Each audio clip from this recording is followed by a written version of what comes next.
Vamos rapidamente aqui, Hugão, passar por essa vitória celeste. E o gol da URT ainda desagradou o Tite.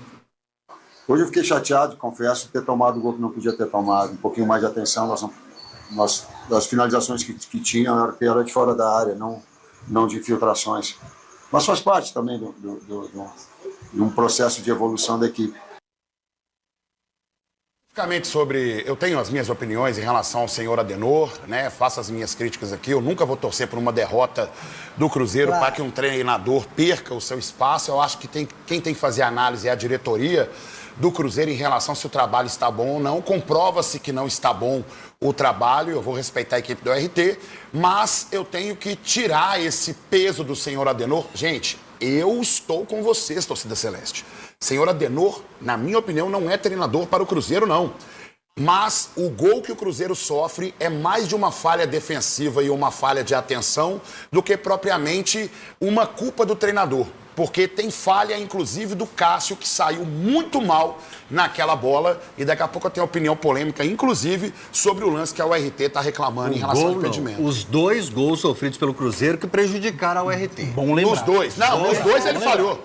Nos dois a defesa do Cruzeiro falhou. Nos dois. Prejudicaram o RT. Nos dois.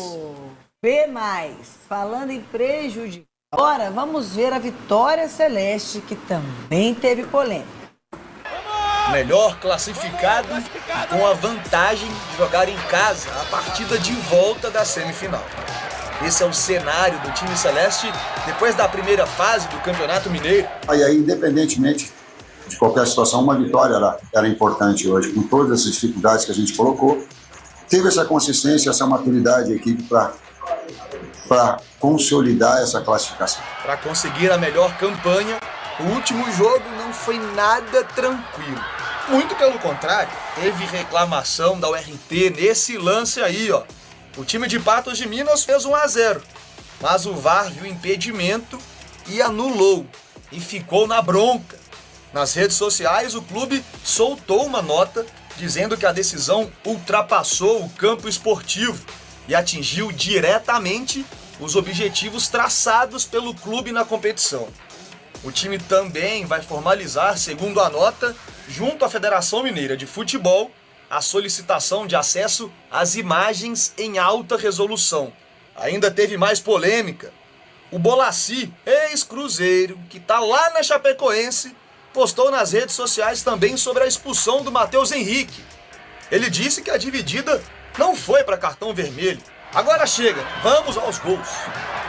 O Cruzeiro marcou 2 vezes. A primeira com Caio Jorge, o artilheiro do estadual, com 5 gols. O segundo foi com o equatoriano Arroio, que saiu cara a cara com o goleiro Ariel e mandou para as redes. A URT diminuiu com o Matheus nos acréscimos da segunda etapa, mas não foi o suficiente para o time conseguir a vaga na semifinal. O Cruzeiro garantiu a liderança do Grupo C e da classificação geral. Por isso, vai encarar o Pouso Alegre na próxima fase. O primeiro jogo no sul de Minas, no sábado que vem. A volta no dia 28, ainda deste mês, no Mineirão. Esse objetivo, melhor campanha do Campeonato Mineiro. Valoriza. Parabéns a todos, mas a gente sabe onde a gente quer chegar. Nós temos um objetivo. Vai nos trazer benefício a todos.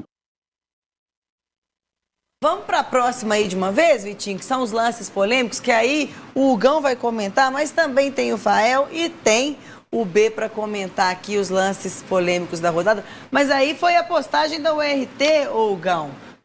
Bel, eu tenho que ser muito honesto aqui para falar sobre esse lance do impedimento, porque eu acredito que não tenha uma imagem com frame ideal para falar se estava impedido ou se não estava impedido nessa jogada aí. Tá? Muito franco, muito honesto sobre isso.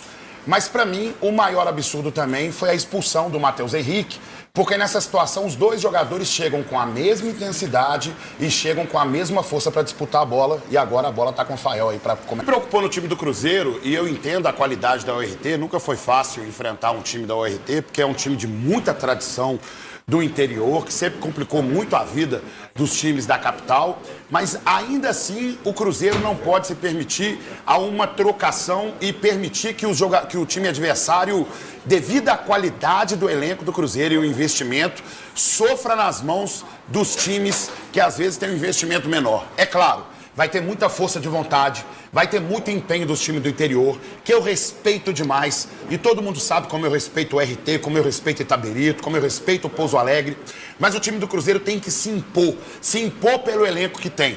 O Cruzeiro faz 1-0, mas antes disso teve também aquele lance polêmico da URT e depois sai esse gol aí do Arroio, aonde na hora que traça a linha percebe-se que um jogador do meio-campo dá total condição para ele.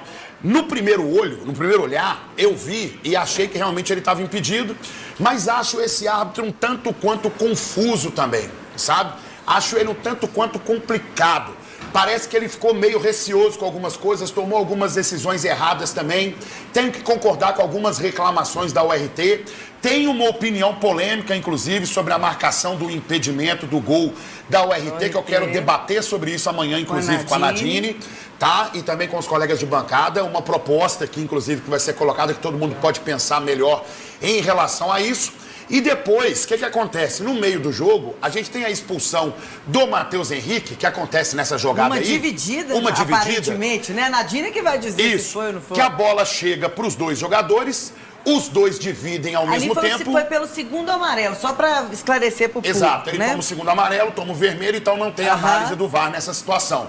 E aí o que acontece? O Cruzeiro acaba sendo prejudicado pelo árbitro nessa situação, porque nessa aí os dois dividem a bola junto, mas sobra apenas para o Matheus Henrique a parada.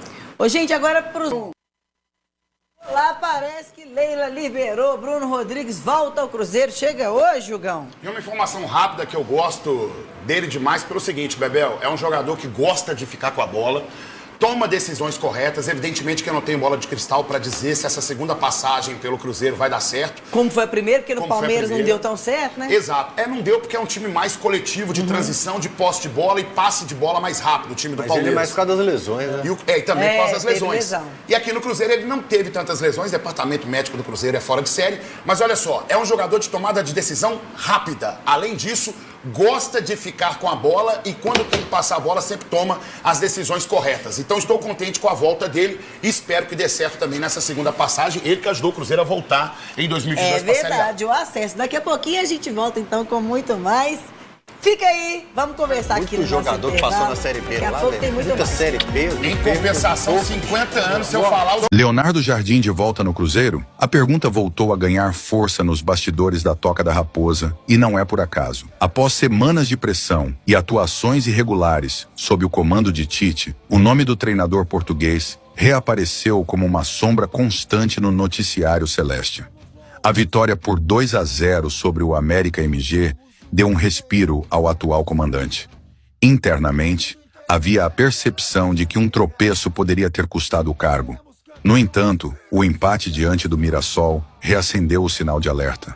O desempenho ainda não convence totalmente e qualquer novo resultado negativo pode mudar o cenário. É nesse contexto que Leonardo Jardim volta ao centro das atenções. O português deixou uma marca positiva na temporada passada, com organização tática, competitividade e identidade clara de jogo. Desde sua saída, nunca deixou de ser comparado aos sucessores. Pedrinho BH mantém ótima relação com o treinador, e o diálogo entre eles nunca foi totalmente interrompido.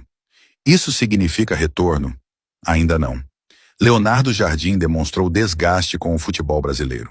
Calendário intenso, viagens longas, polêmicas de arbitragem e condições dos gramados pesaram na decisão de sair. Em determinado momento, ele chegou a discutir com a família a possibilidade de reduzir o ritmo ou até se afastar do futebol. Porém, o cenário mudou. Nos últimos dias, Jardim sinalizou que está disposto a ouvir novos projetos. Ele tem propostas do Catar e do futebol mexicano, mercados com calendário mais equilibrado e ambiente menos turbulento. Nada foi decidido, mas o simples fato de aceitar conversas reacende a esperança de parte da torcida celeste. Oficialmente, a diretoria mantém respaldo a Tite. Internamente, o trabalho segue sendo avaliado, jogo a jogo. Leonardo Jardim não negocia com o Cruzeiro neste momento, mas seu nome segue forte nos bastidores. A pergunta que fica é, se a pressão aumentar novamente, o Cruzeiro tentará repatriá-lo? Ou esse capítulo já ficou no passado? No futebol, tudo pode mudar em questão de semanas. Deixa o like e inscreva-se no canal para não perder nenhuma notícia do Cruzeiro